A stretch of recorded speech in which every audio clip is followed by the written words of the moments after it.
தமயந்தி சீரியலில் இன்றைக்கி என்ன நடக்குதுன்னு பார்க்கலாம். அவங்க எபிசோட் ரொம்ப அருமையாக இருந்துச்சுன்னே சொல்லலாம். மிஸ் பண்ணாமல் ஃபுல்லோடையும் கேளுங்க. இந்த வீடியோ உங்களுக்கு பிடிச்சிருந்துச்சுன்னா லைக் பண்ண பாருங்கள். ரொம்ப பிடிச்சிருந்துச்சுன்னா நம்ம சேனலுக்கு வந்து சப்ஸ்கிரைப் பண்ணி கண்டினியூஸாக ஆதரவு தாங்க.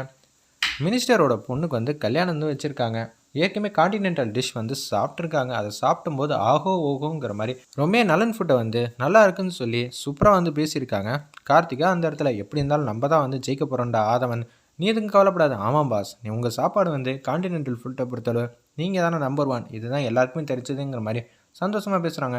ஒரு பக்கம் வந்து தமயந்தி ஃபுட்டை வந்து வேணாங்கிற மாதிரி தான் இருக்காங்க.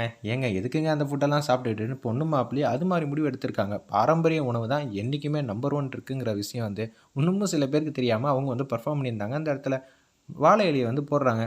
மினிஸ்டர் சொன்னாங்கிற ஒரே காரணத்துக்காக தான் தமயந்தி சாப்பாடே வந்து சாப்பிட்றதுக்காக வந்து உட்காந்துருக்காங்க. அந்த இடத்துல சாப்பாடெலாம் கம்மியாக வைங்க, நான்லாம் வந்து சாப்பிட மாட்டேன், என்னமோ வந்து வெளிநாட்டில் பிறந்த மாதிரி அந்த சாப்பாடு தான் சாப்பிடுவேங்கிற மாதிரி தான் 2 பேரும் வந்து பெர்ஃபார்ம் பண்ணுறாங்க. அந்த இடத்துல ஒரு பக்கம் வேணாங்கிறாங்க, சாப்பாடு அள்ளி வைக்கிறாங்க. சாப்பிட்டு பாருமா அப்படின்னு சொல்லும்போது, என்ன தயக்கத்திலே உட்காந்துட்டு இருக்கீங்கன்னு மினிஸ்டர் கேட்டனால 2 பேரும் சாப்பிட்றாங்க. கார்த்திகாவுக்கு வந்து வாய் சாப்பிட்டோன்னா ஓகேன்னு தோணுச்சு. 2வது வயசு 3வது வயசு சாப்பிடும்போது அவங்க அம்மா சின்ன வயசில் அன்பா பாசமாக ஊட்டி விட்டப்ப என்ன அன்பு பாசம் இருக்குமோ அந்த அளவு சாப்பாடு இருக்குது. ஃபீல் பண்ணி அழுகுறாங்க. சாப்பாடு நல்லா இல்லையோ அப்படின்னு சொல்லும்போது, என்னம்மா ஆச்சு கார்த்திகான்னு சொல்லி அவங்க அப்பா வந்து கேட்குறப்ப, அதெல்லாம் ஒன்றும் இல்லைப்பா, சாப்பாடு ரொம்ப டேஸ்ட்டாக அற்புதமாக இருக்குது, என் மனசையே தொட்டுருச்சுன்னு சொல்லி எல்லா டிஷ்ஷும் வந்து சூப்பராக வந்து சாப்பிட்டுட்டு வேணும்னு சொல்லி கார்த்திகா இன்னும் வாங்கி சாப்பிட ஆரம்பிச்சிட்டாங்க. எப்போதும் இந்த ஃபுட்டை பற்றி நான் பேசிகிட்டு இருந்தேன்லம்மா, உங்கள் அப்பாவோட பசி தீர்த்த ஃபுட்டே வந்து இதாம்மா, சின்ன வயசில் 2 ரூபாய்க்கு தாம்மா சாப்பாடு போட்டுட்டு இருந்தாங்க, இப்போ 20 ரூபாய்க்கு சாப்பாடு போடுறாங்க, அதுவும் இந்த காலத்தில் இவ்வளோ டேஸ்ட்டாக அற்புதமாக பொன்னி அரிசி வச்சு வேறு லெவலில். ஆமாம்ப்பா ரொம்ப சூப்பர் தாங்கிற மாதிரி சாப்பிட்டு முடிச்சிடுறாங்க. பந்தயத்தில் யார் ஜெயிக்க போகிறாங்கிற மாதிரி தான் அந்த இடத்துல டாஸ்க் வந்து வச்சுருக்காங்க. கார்த்திகா ஜெயிக்கிறவங்களுக்கு வந்து ஏதோ நெக்லஸ் பரிசுங்கிற மாதிரி சொல்லும்போது நலன் பேர் சொல்லிட்டா ஒரு பக்கம் பாட்டம் ஆகிடுவாங்க. ஐயோ இந்த ரெசிபியெல்லாம் கிடைக்காதுன்னு சொல்லிட்டு நலனுக்கு ஒரு கட்டசி இருக்குது. இருப்பினும் வந்து இந்த போட்டியில் தமயந்திக்கு எதிராக நான் தோக்கணுமாங்கிற அளவுக்கு கூட ஒரு கோபமும் ஆத்திரமும் கூட ஒரு பக்கம் இருக்குது. மினிஸ்டரோட பொண்ணு வந்து பேசுகிறாங்க. அந்த இடத்துல நம்ம கார்த்திகா, இந்த போட்டியில் ஜெயித்தது யாருன்னு பார்த்தீங்கன்னா வேறு யாரும் இல்லை, என் மனசைய தொட்ட ஒரே பொண்ணு தான் அப்படின்னு சொல்லி சந்தோஷமாக வந்து பேசிகிட்டு இருக்காங்க. கார்த்திகா ஸ்டேஜுக்கு வாங்க, த 1 and 1 அப்படின்னு சொல்லிட்டு தமயந்தி தான் ஜெயித்தாங்க அன்னபூர்ணி மிஸ்ன்னு சொல்லும்போது செம ஈகோ வந்துருச்சு. அந்த இடத்துல நம்ம நலனுக்கு உச்சக்கட்ட கோவத்தில் இருக்காங்க. காண்டினென்டல் ஃபுட்டை விட இந்த ஃபுட்டு வந்து ஜெயிச்சிருச்சா அப்படின்னு சொல்லி நலனுக்கு ஒரு ஈகோ. என்றைக்குமே வந்து பாரம்பரிய உணவுக்கு நேராக எந்த உணவு ஜெயிக்கவே முடியாது. இது மாதிரி தான் தமயந்தி வந்து பர்ஃபார்ம் பண்ணியிருந்தாங்க. உலக நீதியாக தானே அப்படின்னு சொல்லிட்டு மாதம் வந்து உள்ளே வந்து போகிறாங்க. நெக்லஸ் வந்து வாங்கிக்கிறாங்க. இந்த நெக்லஸ் வந்து நீங்கள் டேஸ்ட்டாக சமைச்சதுனால மட்டும் இல்லை அப்படின்னு சொல்லி ஹக் பண்ணிட்டு, எங்கள் அம்மாவோட சமையலை இன்னொரு வாட்டி நான் சாப்பிட்ட மாதிரி எனக்கு அற்புதமான ஃபீலிங் வந்து கொடுத்துருந்தீங்க. பாரம்பரிய உணவுக்கு எதிராக எந்த விதமான ஃபுட்டும் நிற்க முடியுமாங்கிற மாதிரி எல்லாரும் வந்து புரிஞ்சுக்கிற மாதிரி சூப்பராக அந்த சீன் வந்து காட்டியிருந்தாங்க. உண்மையிலே எக்ஸ்ட்ரா நிறையா இருந்துச்சுன்னே சொல்லலாம். அந்த இடத்துல இதை பார்த்தோன்னு வந்து உச்சக்கட்ட கோவத்தில் நலன் வந்து அவங்க ரெஸ்டாரண்ட்டுக்கு வந்து போக ஆரம்பிச்சிட்டாங்க. போயிட்டு அங்கேயே கேஷுவலாக உட்காந்துட்டு இருக்கப்ப நிதானம் இல்லாமல் அப்படியே வந்து ஒரு பாட்டிலாக வந்து சாப்பிட்டுட்டே இருக்காங்க. ஆதவன் வந்துடுறாங்க.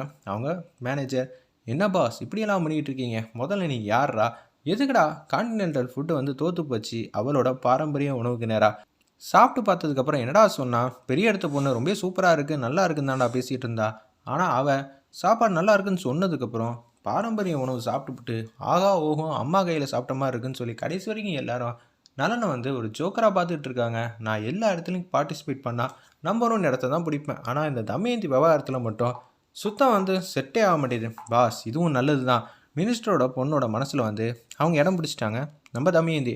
இதே ரெசிபி வச்சு தானே நம்ம நம்பர் 1 இடத்துக்கு போக போகிறோம். சிதம்பரமும் இந்த இன்வெஸ்டிகேட்டர் வந்து இந்த ரெசிபிக்கு ஏற்ற மாதிரி தானே உங்களுக்கு வந்து இன்வெஸ்ட் பண்ணுறாங்க. அப்படி இருக்கும்போது அங்கே இருக்கிற எல்லா சீக்கிரட்டும் கண்டுபிடிச்சி நீங்கள் கற்றுக்கிட்டிங்கன்னா சூப்பராக தானே இருக்க போது அப்படின்னு சொல்லி மாஸ் பண்ணுறாங்க. ஆதவன், ஓ அப்படியா, அப்போனா இந்த நல்ல நம்பி 10 பைசா யாரும் இன்வெஸ்ட் பண்ணல, தமயந்தியோடைய ரெசிபி வச்சு தான் பண்ணுறாங்க, நீ அதை தானே சொல்கிற, அப்போனா தமயந்தி 100 நலன் 0 அதானே சொல்ல வர, அப்போனா திருட்டுத்தனமாக வந்து ரெசிபி எல்லாம் கற்றுக்கிட்டு இவன் நம்பர் 1 இடத்துக்கு போராடுறானா, அப்போனா அப்படிப்பட்ட எனக்கு ரெசிபியே எதுவும் தேவையில்லை, நாளைக்கு சுப்பிரமணியனை மீட் பண்ண போகிறேன், அவரை பார்த்து இந்த ரெசிபி இல்லைனா எனக்கு இன்வெஸ்ட் பண்ண மாட்டிங்களான்னு சொல்லி கேட்க போகிறேன், அவர் என்ன பதில் சொல்கிறாருன்னு பொறுத்து பார்ப்போம். பாஸ் இப்போ நீங்கள் நிதானம் இல்லாமல் இருக்கீங்க, அப்படி இருக்கும்போது எந்த விதமான முடிவும் எடுத்துடாதீங்கன்னு சொல்லி தன்மையாக வந்து பேசுகிறாங்க. இருப்பினும் அவங்க எதுவும் சொல்லலாம் மௌனமாக தான் உட்காந்துக்கிட்டு இருக்காங்க. நம்ம நலன், சும்மா நிறா, எனக்கு எந்த முடிவு இருக்குன்னு தெரியும், நான் தெளிவாக தான் யோசிச்சிருக்கேன், அப்போனா எனக்கு மதிப்பு மரியாதை இல்லாத இடத்துல அந்த 50 கோடி ரூபா வச்சு நான் என்னடா சாதிக்க போகிறேன். பாஸ் சொல்கிறது ஈஸி, அது 50 கோடிங்கிறது 500 கோடியாக மாற்றிடலாம், அப்புறம் தமிழ்நாடு ஃபுல்லாக நீங்கள் தான் நம்பர் 1ங்கிறது நிரூபித்து காட்டிடலாம், என்ன சொல்கிறீங்கிற மாதிரி தான் கேஷுவலாக வந்து சொல்கிறாங்க.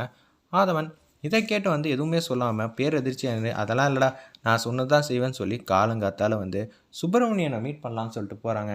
தமயந்தி மெஸ்ஸில் வந்து எல்லாரும் வந்து வந்துட்டாங்க, வேலையெல்லாம் பார்த்துக்கிட்டு இருக்காங்க. ஆல்மோஸ்ட் காலையில் வந்து சாப்பாடே சமைச்சு முடிக்க போகிறாங்க. இருப்பினும் வந்து வாசலையே பார்த்துக்கிட்டு இருக்காங்க. அந்த இடத்துல நம்ம தமயந்தி என்னது இன்னமும் வர காணோம், அப்போனா எங்கேருந்தோ வந்தார், நம்ம எல்லாரோட மனசையும் இடம் பிடிச்சிட்டாரு. திடீர்னு ஒரு கோவம் ஆத்திரம் நம்ம மேலே வந்து எதுக்கையும் சொல்லிக்காமல் கொல்லிக்காமல் அவர் மட்டும் போக ஆரம்பிச்சிட்டாரு. இதான் வாழ்க்கையா அப்படின்னு சொல்லி ஃபீல் பண்ணுறாங்க. இனிமேல் அவருக்கு நமக்கு எந்த விதமான சம்மந்தமும் இல்லையா, நம்ம தான் தேவையில்லாம மனசில் வந்து ஆசையை வளர்த்துறோமாங்கிற மாதிரி தமயந்தி வந்து திங்க் பண்ணுற மாதிரி காட்டுறாங்க.